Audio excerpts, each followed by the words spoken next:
Large dicing a potato. First, you're going to want to go ahead and peel the potato.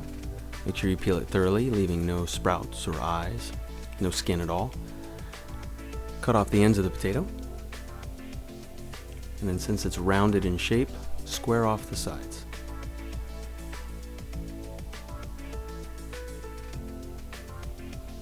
Try to find a balance between getting the straightest cuts, straightest edges that you can, and wasting as little as possible.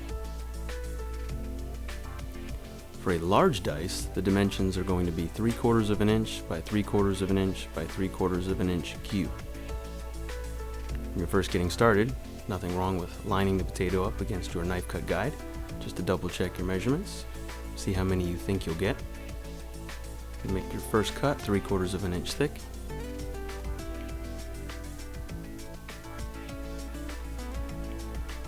Second cut, also 3/4 of an inch thick, trimming off any excess edges.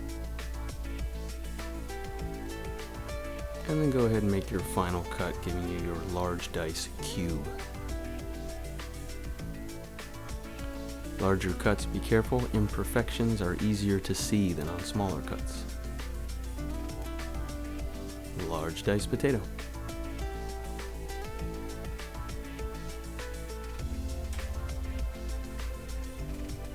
For medium dice, obviously the technique is going to be the same. You're just going to want to cut that cut a little bit smaller. So once again, taking a peeled potato, cutting off the ends,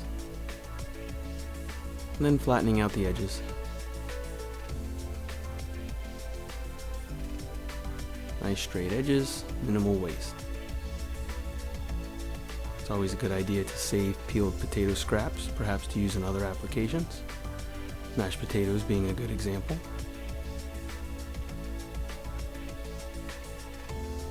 Medium dice, dimensions are 1/2 inch by 1/2 inch by 1/2 inch cubed. So once you've determined your overall width and how many slices you think you'll get, make your first cut 1/2 of an inch thick.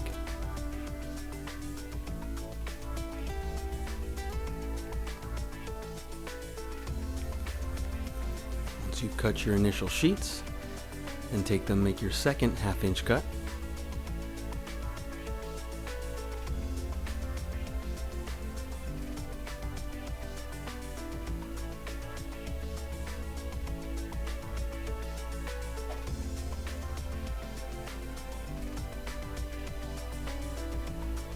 Remember again, medium dice still being a slightly larger dice.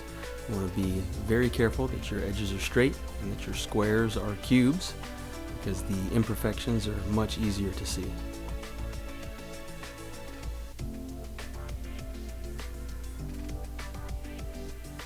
And make your final cut 1/2 of an inch thick, giving you your medium dice.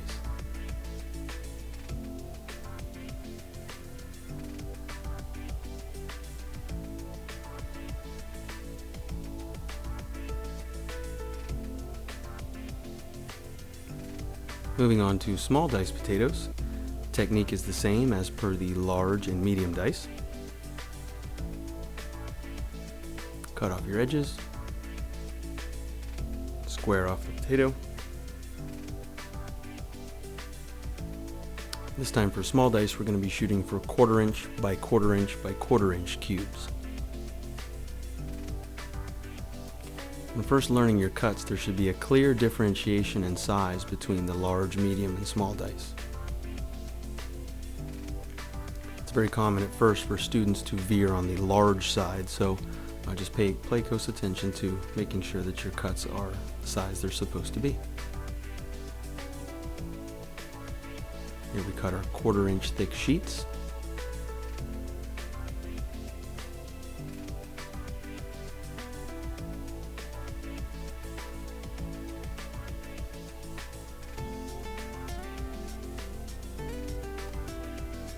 And once you have your sheets, make your next 1/4 inch thick cut. This cut is the bassinet cut, a 1/4 inch by 1/4 inch by 2 to 2.5 inch stick.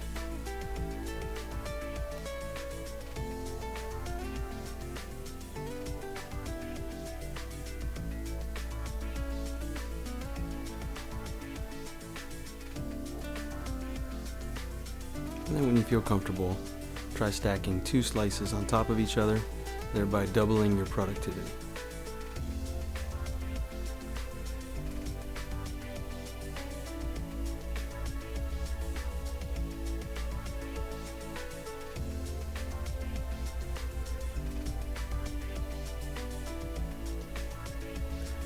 Once you cut your batonette, one last 1/4 inch thick cut will bring you to your small dice.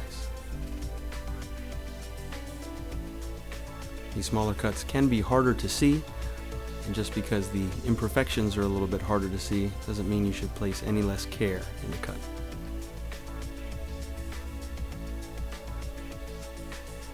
So there you can see the difference between large, medium, and small dice.